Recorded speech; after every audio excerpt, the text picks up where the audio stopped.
Now at 10 and streaming on crossroadstoday.com, the State Board of Education approves a Bible lesson option in public schools. Plus, a man's battle with stray cats taking over his yard has gone from feline frustration to full-blown backyard warfare. And 60-plus years later, the anniversary of JFK's assassination still sparks reflection, mystery, and a debate across the nation. We'll be taking a look at your weekend temperatures, which are going to go up. But then next week, which is Thanksgiving week, we've got two frontal systems to deal with. We'll have all that coming up in a moment. And guess what, everyone? It is that time. Second round of the playoffs here are going on. We got a lot of final scores, a lot of updates, a lot of different things we're going to look at here coming up here in sports. You're watching 25 News Now at 10. Good evening and thank you for joining us. I'm Shawna Curry. And I'm Don Brubaker. A local resident's backyard has become ground zero for a feline invasion as stray cats take over his property in numbers that are impossible to ignore. 25 News Now reporter Trenton Whiting spoke with that resident earlier and joins us with more details. Trenton? Don, Shawna, thank you. The stray animal issue is one the Crossroads are familiar with, but this Victoria man has seen the problem up close and personal, and he might just be at his breaking point. Did the other dogs mess with them? The stray dogs? How many stray animals do you see on an average day? Ask anyone in the Crossroads, they probably have a problem with the high stray population. However, it's easy to talk about a problem generally, but what if the problem was right next door? That's the story with Victoria resident and U.S. Army veteran Lester Yendry. A graduate from Calhoun High School, Yendry spent most of his career in oil and gas as a welder before moving to Victoria in 2018. The pandemic in 2020 forced Yendry to take a job in ironwork on buildings in Austin, and that's where everything changed. He suffered a spinal and brain injury that made him a quadriplegic. He now has to face a problem he avoided through his work. I was reduced to a wheelchair. I could not go into my yard whatsoever. There was like at least 30 cats. Dozens and dozens of cats have frequented the homes on either side of Yendry's for years. The owners of those houses set out food and water for the strays, inviting hundreds of cats to eat, defecate, and breed in the yards of their surrounding neighbors. One of the neighbors died over a year ago, but the other side has not stopped feeding the strays, which has led to a nearly intolerable odor outside. And Yendry might just have the worst of it. I've basically been made a prisoner in my own home. Yendry has spent years fighting for a change, first reaching out to the neighbors directly before turning to animal control, the police, the district attorney, and city hall. They all returned with the same message. They would not be able to help him with his issue, and they can't force the neighbor to change their actions either. There's a serious problem. City council is going to see this. Things will change. Please, I don't wish no ill on nobody. I just need the cats gone. Yendry is still looking for help dealing with the issue, but the feeling of helplessness has not gone away, and there's no telling when he can finally get back to enjoying his home, free of the stray's influence. Trenton Whiting, KAVU-TV, 25 News Now. Animal Service says that they've responded to about 20 cat calls at that location, but without further support from Animal Control or other city organizations, Yendry and his care worker Ashley Barrera have taken matters into their own hands, trapping and releasing as many cats as possible to shelters and even a nearby park on advice from the police. But that's no solution to a problem that's been going on for years. Don, Shawna, back to you. Trent, thank you very much. And let's take a first look at your forecast with First Warn Storm Team Chief Meteorologist Mac Pettis. Everybody wants to know about the weather for the weekend, any weekend, but it's really nice the last few days, and they want to keep it going. Mac, we're going to have a nice weekend. What do you think? The weekend is good, Don. Thank you very much. It's next week where things get a little bit more complicated. We've got two frontal systems coming into our area. Of course, this storm in the northeast, that's not going to be a factor for us, but it's that storm on the west coast that'll eventually cross the Rockies and have something to do with your weekend. There will be a little rain. I wouldn't call it a big washout, but we'll talk about that and take a look at Thanksgiving Day as well, coming up in just a few minutes. Don, back to you. All right, thanks, Mac. Well, despite back-to-back deals on water from Mexico, relief for South Texas farmers is far from certain. You can read this full Texas Tribune article by visiting our website, crossroadstoday.com. Well, public schools in Texas can now choose to use state-written material that incorporates Bible stories into the curriculum in the 2025-2026 school year. It's a ruling that's receiving criticism from educators and parents. Texas joins Louisiana and Oklahoma this year, adopting controversial measures that bring religion into public schools. 8-7, the motion passes. The Texas Board of Education narrowly passing a measure Friday that would allow elementary schools to use a new curriculum infused with Bible stories. The decision would allow K-5 classes to use the teaching, known as Bluebonnet Learning, in reading and English language arts material. But school districts can choose not to include it. Instructional materials are a local decision for any school district. They may adopt any materials they choose as long as they are compliant with state law. While districts are not required to adopt the Texas-developed material, the state will give schools up to $60 per student for using it. Supporters say the measure incorporates stories from various different faiths. But one school board member who voted against the measure says it heavily favors Christianity. Christianity is referenced 3 times in the kindergarten curriculum, 4 times in first grade, 17 times in second grade, 190 times in third grade, 81 times in fourth grade, and 66 times in fifth grade. Some parents voicing their concerns. No matter your faith, the parents are the ones who need to be teaching those lessons. Texas is just the latest state to incorporate religious teachings into the classroom. Earlier this year, the Oklahoma State Superintendent required public schools to incorporate Bible lessons in grades 5 through 12. Teachers and parents filed a lawsuit to stop its enforcement. And a judge in Louisiana has temporarily blocked a state law requiring schools to display the 10 Commandments in classrooms. I'm Jen Sullivan reporting. In a news release earlier this year, the Texas Education Agency, which developed the material, said the lessons, quote, were developed using the best evidence from cognitive science to ensure teachers have access to quality on-grade level materials that enable teachers to focus on delivering the highest quality instruction and providing differentiated supports to students, unquote. And this brings us to tonight's viewer poll. The question is, should public schools receive additional funding for adopting religiously themed educational materials? Yes, additional funding is appropriate, or no, public funding should remain neutral. Now, the numbers have changed a little bit since 6 o'clock, but really not that much. No, 61% the voters saying should public schools receive funding for religiously themed educational materials. 39% of our voters agree with that.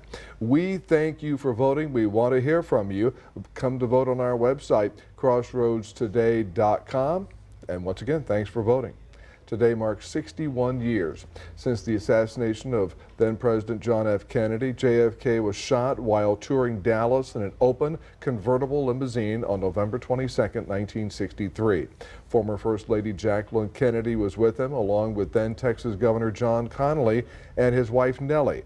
The governor also was wounded during the incident. Officials blamed the shooting on Lee Harvey Oswald.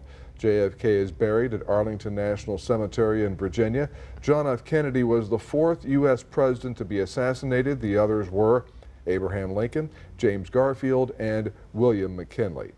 You have more chances to watch the latest episode of Let's Grow Texas Ag. It will be on KAVU again on December 1st at 3:30 p.m., KVCT on December 1st at 5:30 p.m. You can catch it on KMOL Sunday, November 24th, that's this Sunday at 10:30 a.m., and on KXTS November 30th at 11:30 a.m.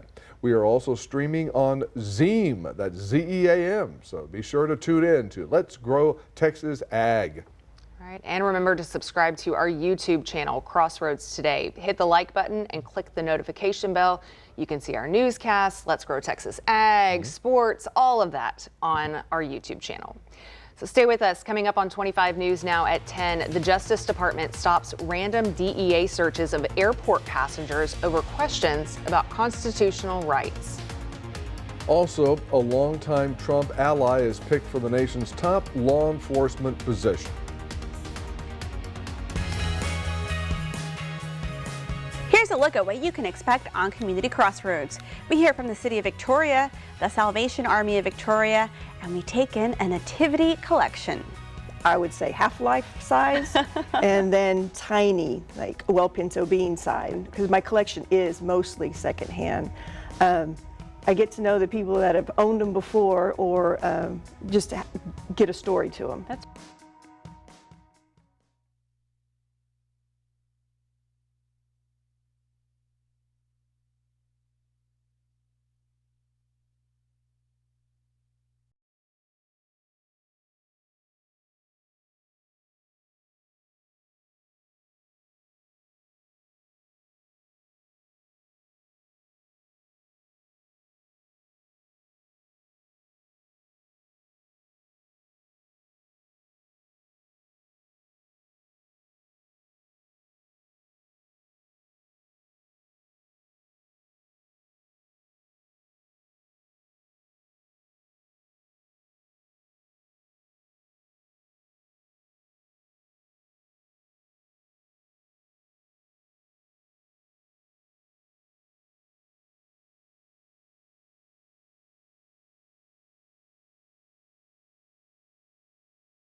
Welcome back. Patriot Park serves as a place of reflection and fellowship for many local veterans, and now will feature something meaningful to many of them. 25 News Now weekend anchor Amaya Norman joins us with the details. Amaya?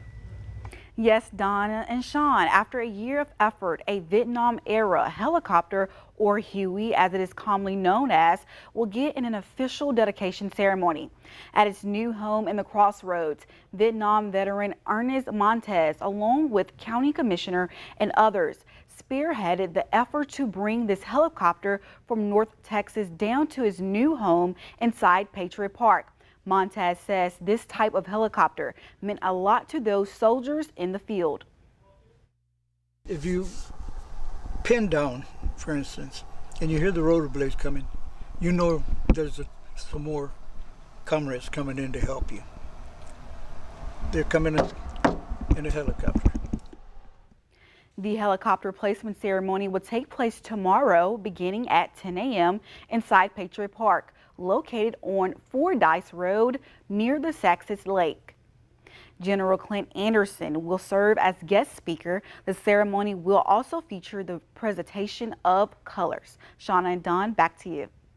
Thanks, Amaya. The DEA is hitting pause on random passenger searches at airports and other transit hubs for now, while it conducts an internal review. This comes after a Justice Department Inspector General's report flagged concerns that these searches might violate constitutional rights. It also revealed that agents haven't been trained on how to conduct them since the DEA scrapped its own training program in 2023. Agents have been stopping passengers with last-minute tickets, asking to search their bags. While the searches are supposed to be voluntary, refusing could mean waiting for a warrant and possibly missing your flight. If agents found cash, they'd seize it through civil forfeiture. The DEA says it's on board with most of the report's recommendations, but had no further comment. President-elect Trump tapped Pam Bondi for Attorney General, replacing Matt Gaetz after he withdrew from consideration amid allegations of misconduct and illicit drug use and a House ethics investigation into them. Bondi served as Florida's Attorney General between 2011 and 2019 and is a longtime Trump loyalist. ABC's Christiane Cordero has the latest from Washington. Today, President-elect Trump's new pick for Attorney General, Pam Bondi, Florida AG turned lobbyist. Her nomination comes after Matt Gaetz withdrew his name from consideration. Gaetz was one of several members of Congress nominated for a Trump cabinet position, but is the only one to resign from Congress pending confirmation. And today, he says, he doesn't plan to go back. I'm going to be fighting for President Trump. I'm going to be doing whatever he asks of me, as I always have. But I think that 8 years is probably enough time in the United States Congress. As Florida's Attorney General, Bondi sued multiple drug manufacturers and pharmacy chains for their roles in the opioid crisis. She claims that work reduced opioid deaths statewide. She was criticized during the 2016 presidential campaign when she passed on a case against Trump University shortly after receiving a donation from the Trump Foundation, and rallied for then-candidate Trump at the 2016 Republican National Convention. These laws are under siege by a president determined to ignore laws he doesn't like, and by a former Secretary of State who believes the laws don't apply to her. In 2020, during Trump's first impeachment trial, Bondi stood by Trump as a member of his legal team. They threw due process, fundamental fairness, and our Constitution out the window in the House proceedings. That's why we're here. And at Trump's hush money case this spring, Bondi was one of several Trump allies showing up in a sign of support. That trial ended with Trump convicted of 34 felonies. Sentencing in that case was scheduled for next week, but today the judge put it on hold indefinitely. The defense is expected to file a motion to have the case dismissed entirely. Christiane Cordero, ABC News, Washington. Trump made several more cabinet selections today. He chose hedge fund manager Scott Bessent, an advocate for deficit reduction, to serve as his next Treasury Secretary. Trump also said he would nominate Russell Vought to lead the Office of Management and Budget, a position he held during Trump's first term. Trump chose Congresswoman Lori Chavez DeRamera, an Oregon Republican, as his labor secretary, and Scott Turner, a former football player who worked in Trump's first administration as his housing secretary. A recall alert involving more than 72,000 pounds of ready-to-eat meat and poultry products has been linked to possible listeria contamination. The products are from South Carolina-based Yusheng Food Incorporated. According to the USDA, all of the company's ready-to-eat products produced before October 28th are included in the recall. They were sold at stores nationwide and available for purchase online. The CDC says a listeria outbreak linked to those products has caused at least 11 illnesses in 4 states, including 9 hospitalizations and 1 death. If you have any of the recalled food, they say don't eat it. You can throw it away or return the product to where you bought it. It is safe to eat boar's head deli meat again. The deadly listeria outbreak attributed to boar's head is over, according to the CDC. The agency says all products impacted by the outbreak are now past their shelf life, making them unlikely to be consumed. It's also been 2 months since the last reported illness. There were 60 hospitalizations from this outbreak across 19 states. 10 people died as a result. The outbreak led to widespread scrutiny of boar's head facilities. In September, one of its plants was permanently closed. It also discontinued its liverwurst products, one of the sources of the illness.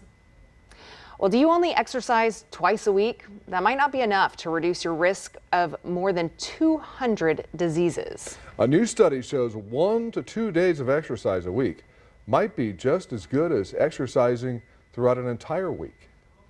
If you're a weekend warrior, someone who only exercise on Saturday and Sunday, a new study suggests that you get many of the same health benefits daily exercisers do. Researchers at Massachusetts General Hospital found that workouts had similar reduction in heart attacks, strokes, obesity, and diabetes, as long as they met the guideline recommendation of at least 150 minutes of moderate to vigorous activity a week. The researchers at Massachusetts General Hospital studied the health data of nearly 90,000 people in the United Kingdom who wore an accelerometer, a device that tracks motion, for 1 week. When compared to people who were inactive, those who exercised 2 days per week and those who exercised multiple days per week experienced similar health benefits, researchers found. The study defined inactive as less than 150 minutes of moderate to vigorous physical activity per week. According to the study, following the recommended guidelines for physical activity, whether it's over 2 or 7 days,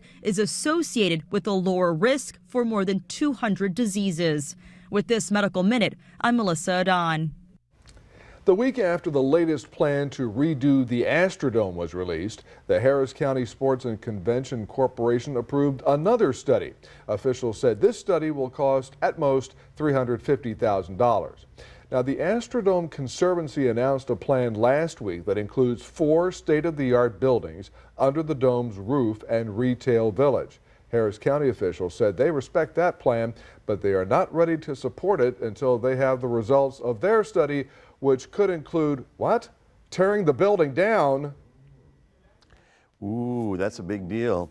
You know what? With the heat and the humidity and the mosquitoes in Houston, you want to be inside, you know. The Astrodome would be a good place to be. Folks, it's 50 degrees right about now, not dropping as fast as it was last night because the humidity is rolling back in. We managed to get up to 80. Our average is 72, but our low is 37. Tomorrow morning will probably be in the mid 40s, but it'll be a beautiful weekend. We'll talk more about that and take a look at Thanksgiving coming up in a moment. Stay tuned.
Well, good evening, everyone. The fact that our winds are turning out of the southeast will make a bigger difference on the weekend. It was just beautiful today, but it'll be a little bit warmer as we get on into your Saturday and Sunday, but still lots of sunshine and gorgeous weather. And if you're not sure of that, call somebody in New England because it is howling up there. The storm, when you see this red, I put a different scale on this. When you see the red, that's winds in excess of 40 miles an hour. So the winds around it are obviously in the 20 to 30 mile an hour range. So this is a huge storm, but it's not nearly as big as this one because this was I think it's going to be 5 different lows coming ashore, basically 5 little hurricanes all at one time. That's the one that's still out there. There's another one out here. This one's going to drag a little bit farther south. In fact, that one's going to bring rain to Southern California, and then it has a little bit to do with your weather, and we'll talk about that in a second. Tonight, we're getting down to about 44. You can see the temperatures around the state are fairly comfortable. No big freezing thing to worry about right about now. Tomorrow, we'll get up to 81, so a little warmer, not bad at all. Sunday and Monday will actually be even warmer than that as we get a strong southeast wind coming in and bringing back the Gulf moisture. There you see the rain forecast through the weekend, all the way to Sunday and all the way to Monday. See that little one right there? That's the one I showed you a moment ago. That's the most southern of the lows that's coming ashore. That one is going to break through the Rockies and then sort of move across the desert southwest, and that one's going to have something to do basically with bringing us a front on Thanksgiving Day. But it's not a huge storm. It's nothing like what's happening out there. There you see the future tracker. We go all the way to Sunday. We'll go all the way to Monday. What's happening Monday? Big rain in the Ohio Valley, Texas, beginning to get some cloud cover.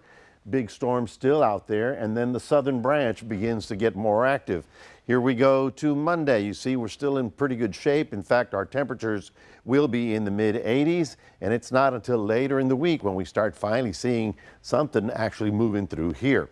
So it's not going to be as warm on Thanksgiving. We'll show you that in a second.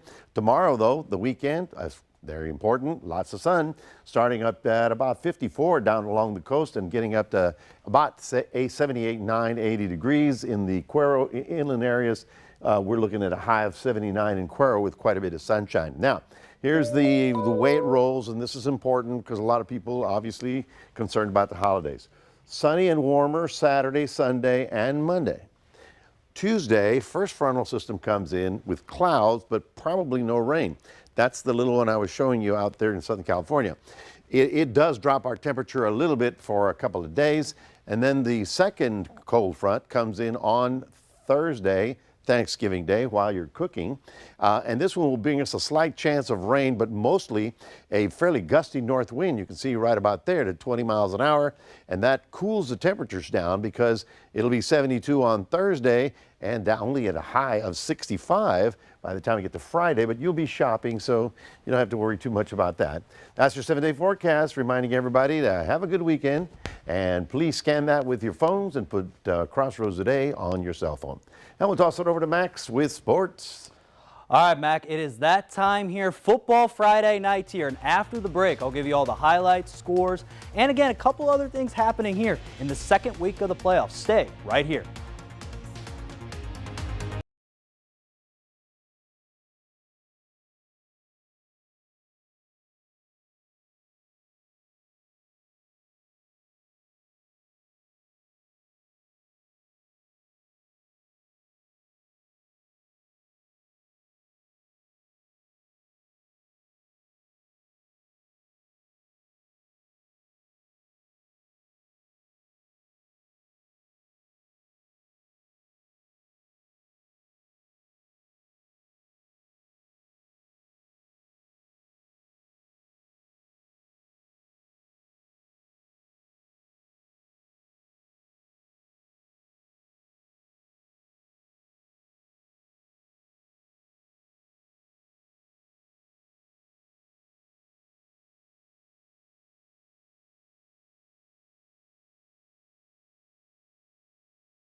All right, everyone, it is that time to look at all the scores and updates here. Again, in the second week of the playoffs, we don't got no CFL show. So again, next 4-5 minutes, I'll highlight all the games that have happened here in the area. First, let's look at Victoria West. They played Alice there at Beeville Veterans Memorial Stadium in West. Looking to advance there to the next round against a tough team in Alice. And again, they started off fast. How about this? Genesis Jeffries runs into the end zone, gets in the touchdown. 7-0 early here for the Warriors. But again, for Alice, this is a tough team there out of Corpus. They stayed with it. Lucian Cruz escapes out of the pocket, finds the touchdown there, number 13, Landon Guerra. Again, ties the game up there 7-7 early. This was a back-and-forth game early in this one. But Genesis Jeffries, this guy's been underrated as, again, a running back, gets into the end zone there for West. It gets up 14-7. And then after a couple plays here, look at this, a punt block, and they get into the end zone there for West. They would get up 22-7, and West would roll in this game. They get this win here, 63-13. How about that for the Warriors? They will now face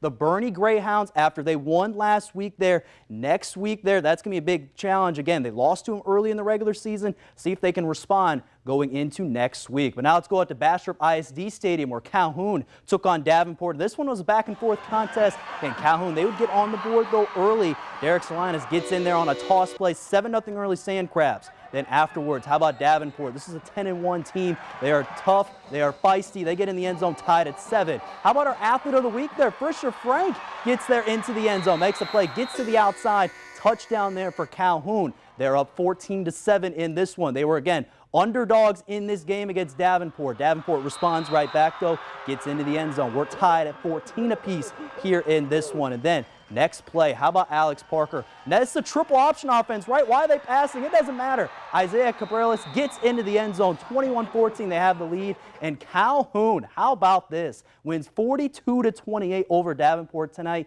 Again, they will face next week the Lavernia Bears. They upset again Austin LBJ last night. That is a big win there for Calhoun. Now over to 3A Division II, the Tidehaven Tigers. They played at Mathis High School. They faced the Dilley Wolves. And Tidehaven, again, they got a win last week over the Thrall Tigers, but Dilley, different challenge here in this one. Again, after both teams made back-to-back turnovers, Tidehaven gets in the end zone. Jason Duran gets in there, touchdown early, 7-0.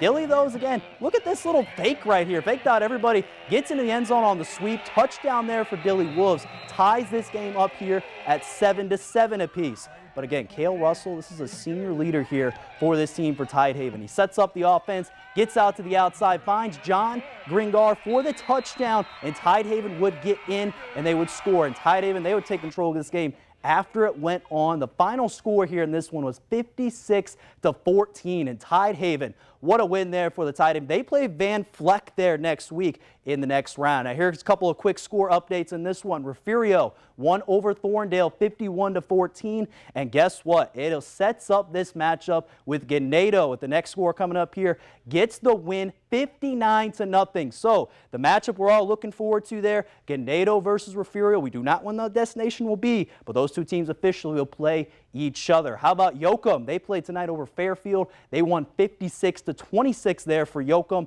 Again, we'll figure out who they will play there going into next week. How about again for Goliad? What a win there over Marion. Again, Marion had an upset last week. They get the win, and they will play the Llano Yellow Jackets there next week. They're in the playoffs. How about 2A? Shiner Comanches, they face the Bracket Tigers. They took care of business tonight easily, 54-7.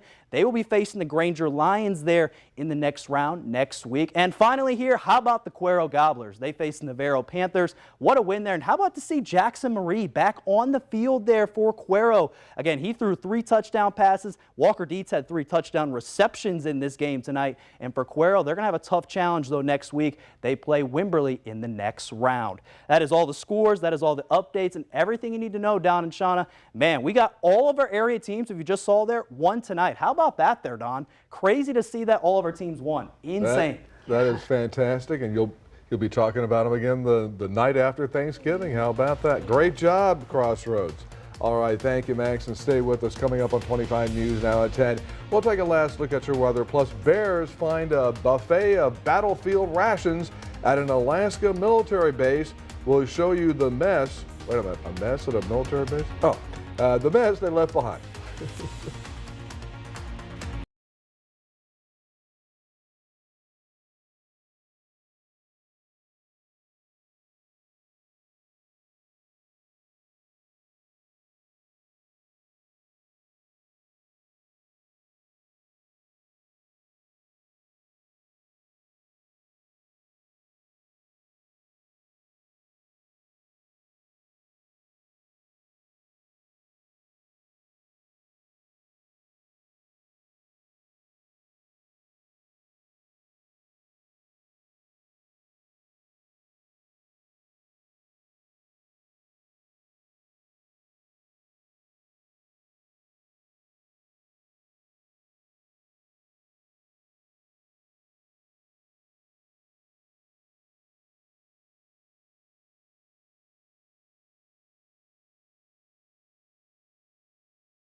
Troops at an Alaska military base are restocking MREs because hungry bears raided the storage room.